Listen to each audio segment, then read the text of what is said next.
ये तेरी हंसी पर मैं मर ही ना जाऊं। Hello guys, so today I'm sharing with you two big differences between Pakistani schools and German schools. अब कुछ लोग मुझे कमेंट में बोलेंगे कि इंटरनेशनल स्कूल्स में तो यही होता है। मैं अपनी बात कर रही हूँ, मैं अपना एक्सपीरियंस शेयर कर रही हूँ, मैं दूसरों की बात नहीं कर रही हूँ, क्योंकि मेरी ऐसी बहुत सारी वीडियोस हैं जिसके नीचे मुझे कमेंट्स मिले हैं कि ये तो हर जगह पे होता है, सिर्फ जर्मनी में नहीं होता। मैं अपना एक्सपीरियंस शेयर कर रही हूँ, मैं अपने ऊपर बात कर रही हूँ, दूसरा का मुझे कुछ नहीं पता। I don't care. मार्किंग, किस तरह मार्किंग होती है यहाँ पे। अगर कोई सवाल है जिसका जवाब आप 2 या 3 सेंटेंसेस में दे सकते हो, आपको फुल मार्क्स मिलेंगे। और टीचर आपको ये नहीं बोलेगा कि आप बड़े पैराग्राफ लिखो ये वगैरह वगैरह, नहीं। अगर उसका जवाब 2 या 3 सेंटेंसेस में आ रहा है तो आप दे सकते हो, उसमें आपको फुल मार्क्स मिलते हैं, फुल मार्क्स। और हमारे यहाँ पाकिस्तान में क्या होता है, कोई सवाल है जिसका जवाब हम सिंपल 4 या 5 सेंटेंसेस में दे सकते हैं, लेकिन हमें क्या बोला जाता है, बड़े बड़े पैराग्राफ लिखो, बोर्ड्स में तो ये होता है, ये होता है, बड़े पैराग्राफ्स लिखोगे तो मार्क्स ज़्यादा मिलेंगे। हमें वहाँ पे मार्क्स किस चीज़ के मिलते हैं, लिखाई के। और यहाँ पे हमें बस सिंपल आंसर के मार्क्स मिलते हैं। और जब हम पाकिस्तान में बोर्ड्स पेपर देते हैं या कोई भी स्कूल में नॉर्मल एग्ज़ाम्स होते हैं, मिड टर्म, फाइनल टर्म या बोर्ड्स के स्टूडेंट्स, सबसे बड़ी जो चीज़ होती है, हमारे फजूल में मार्क्स कटते हैं, 0.5 मार्क, जो कि सच में एक बच्चे के लिए अजीब सी चीज़ है। और ये सवाल मैंने अपनी टीचर से बहुत पूछा है कि क्यों, वजह क्या है। मुझे यही जवाब मिला है, ऐसा ही होता है, बस ऐसा होता है और आगे भी ऐसा होता रहेगा। भाई, जिन चीज़ों का जवाब आपके पास नहीं है तो वो चीज़ आप अपने सिस्टम से हटाओ ना। आप क्यों बच्चों को फ्रस्ट्रेट करते हो। मैं इतना इरिटेट होती थी टीचर से, मुझे इतना गुस्सा आता था सबसे, कि मैं ये सुनती थी कि 0.5 तो कटेगा ही कटेगा। क्यों कटेगा, मेरी मेहनत इस तरह कटेगी क्यों, अच्छी बात नहीं है ये। और यहाँ पे टीचर्स खुद बोलते हैं कि आपको बड़ा लिखने की ज़रूरत नहीं है, अगर आप 2 या 3 सेंटेंसेस में जवाब दे सकते हो तो आप दो, आपको फुल मार्क्स मिलेंगे। और वहाँ पे हम 3-4 पेजेस बड़े बड़े पैराग्राफ लिख लेते, लेकिन फिर भी हमें मार्क्स नहीं मिलते। हम उधर एक्स्ट्रा चीज़ें लिखते हैं जिसमें भी हमारे 0.5 कटते हैं। मतलब उधर फजूल चीज़ों के हमें मार्क्स मिल रहे हैं और फजूल चीज़ों पे हमारे मार्क्स कट रहे हैं। ये नहीं कि हाँ भाई थोड़ी अपने दिमाग से हम लोग सोचें कि इस तरह करना चाहिए, इस तरह करना चाहिए, नहीं। खैर यार, कहीं ना कहीं पे मुझे ऐसा लगता है कि पाकिस्तान में स्टूडेंट्स की मेहनत ज़ाया हो रही है। मुझे नहीं पता, लेकिन मैंने ये फील किया क्योंकि एक टाइम में मैं भी स्कूल में थी। वहाँ पे मैंने 10th कंप्लीट किया है, 2 साल, मतलब जो मैंने बोर्ड्स दिए हैं। मेरा एक्सपीरियंस ये है। और 9th के बाद मुझे अकल आई थी। पहले तो मुझे लगता था हाँ चलो जो टीचर्स बोल रहे हैं ये है, लिखना लिखना लिखना, रट्टा मारना, यही सब कुछ है। और इसीलिए मैंने कभी समझ के पढ़ा ही नहीं। 9th में आने के बाद मैंने हर चीज़ समझ के पढ़ी है, मुझे खुद से पढ़ी है। क्योंकि वहाँ पर तो भाई सब भागते हैं, ऐसा लगता है गधों की रेस है।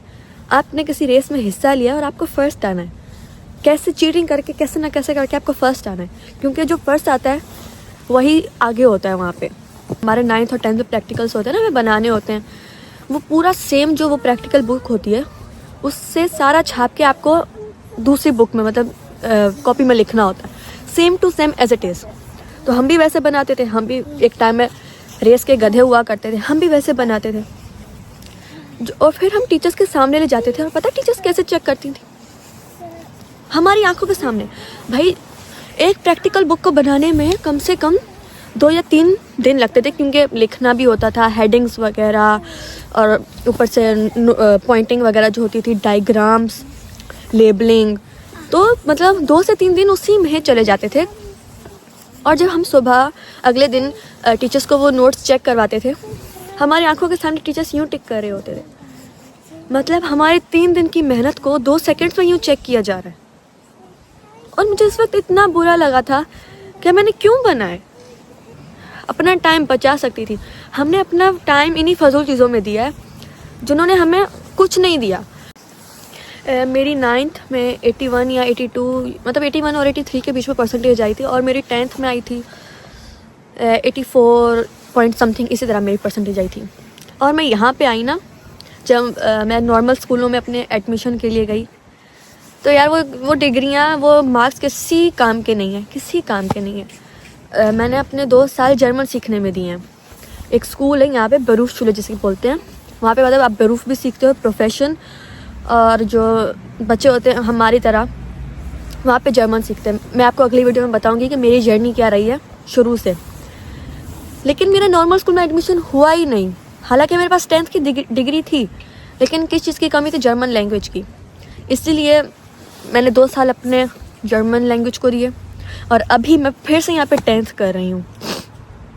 मतलब नॉर्मल स्कूल में 11th में जाने के लिए मेरी 10th की डिग्री काम ही नहीं आई जो मैंने पाकिस्तान में ली थी, और यहाँ पे आके मैं फिर से 10th कर रही हूँ।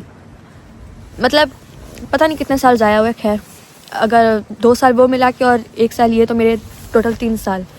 लेकिन खैर कोई बात नहीं, होता रहता। और जो सेकंड डिफरेंस है वो मुझे नहीं पता कि आप लोगों के लिए मैटर करता है या नहीं करता, लेकिन मेरे लिए वो बहुत मैटर करता है। हमें हमारे पाकिस्तान में क्या सिखाया जाता है कि आपकी राइटिंग अच्छी होनी चाहिए, राइटिंग मैटर्स। जिन बच्चों की राइटिंग अच्छी नहीं हुआ करती थी उनको ताने दिए जाते थे कि अपनी राइटिंग देखो कैसी, अपनी राइटिंग ठीक करो। और हम लोग राइटिंग सुधारने के लिए लिखते थे, ट्रेसिंग बुक्स लेते थे बचपन में कि हमारी राइटिंग अच्छी हो, ये हो वो हो, ताकि हमें भी स्कूल में इम्पोर्टेंस दी जाए राइटिंग की वजह से। सच में राइटिंग की वजह से इम्पोर्टेंस दी जाए। लेकिन यहाँ पे ऐसा नहीं है। यहाँ पे स्कूल में मतलब हमारे ग्रुप वर्किंग बहुत होती है। तो मेरे ग्रुप में 3 या 4 लोग थे और मैं भी थी। हम लोग रिसर्च कर रहे थे किसी चीज़ पे और वो हमें प्रेजेंट करना था। तो हम लोग पॉइंटिंग कर रहे थे, ठीक है। लिख मैं रही थी, आइडियाज़ भी हमारे थे, लिख भी मैं रही थी। मेरी राइटिंग जॉइनिंग है, ठीक है। मैं वो लिख रही थी तो मुझे एक बच्चे ने बोला, मतलब फ्रेंड है मेरे, उन्होंने मुझे बोला तुम क्या लिख रही हो, हमें समझ नहीं आ रहा। मैंने बोला यार जॉइनिंग राइटिंग इतनी अच्छी, तुम लोगों को समझ कैसे नहीं आ रहा? तो उन लोगों ने बोला कि नहीं हमें समझ नहीं आ रहा। तो फिर जो भी मैंने लिखा था वो मैं पढ़ पढ़ के बता रही थी। फिर हमारे टीचर ने हमें बताया कि राइटिंग मैटर नहीं करती है। राइटिंग ऐसी होनी चाहिए कि सामने वाला बंदा पढ़ सके, उसको समझ आए कि आप क्या लिख रहे हो। इम्पोर्टेंस राइटिंग को नहीं दी जा रही, आपको दी जा रही है। मतलब मेरी जॉइनिंग राइटिंग जिसको मैंने इतने साल दिए, मतलब सुधार, मेरी राइटिंग पहले नहीं अच्छी हुआ करती थी, फिर मैंने इम्प्रूव की अपनी राइटिंग, और यहाँ पे आके मैं सोच में पड़ गई यार क्या बेवकूफ़ हुआ करते थे हम उस टाइम, जो ऐसी फजूल चीज़ों को इम्पोर्टेंस दे रहे थे। और यहाँ पे आके तो उल्टा है, पूरा रिवर्स हो गया है यहाँ पे। तो ऐसी कुछ चीज़ें हैं जो कि अच्छी नहीं है। हमें हमारे मुल्क को बेहतर बनाना है। वो चीज़ें अपने सिस्टम से निकालो जिनकी वजह से आपके पास आखिर में कुछ नहीं बचता। आपको इम्पोर्टेंस नहीं दी जाती, फजूल चीज़ों को ज़्यादा इम्पोर्टेंस दी जाती है। तो उन चीज़ों को अपने सिस्टम से निकालो, और जिनके जवाब नहीं है ना आपके पास, उन सवालों को मिटाओ।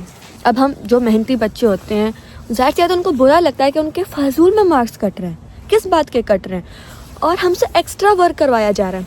हम एग्ज़ाम सेंटर में गधों की तरह, मतलब हमें नॉलेज नहीं मिलती। हमें बस इस चीज़ की प्रैक्टिस होती है कि जल्दी कैसे लिखा जाता है, गधों की रेस में भागना कैसे, हमें ये सिखाया जाता है वहाँ पे। और यहाँ पे पॉइंट टू पॉइंट बात होती है, कोई एक्स्ट्रा वर्क नहीं, फजूल चीज़ें नहीं।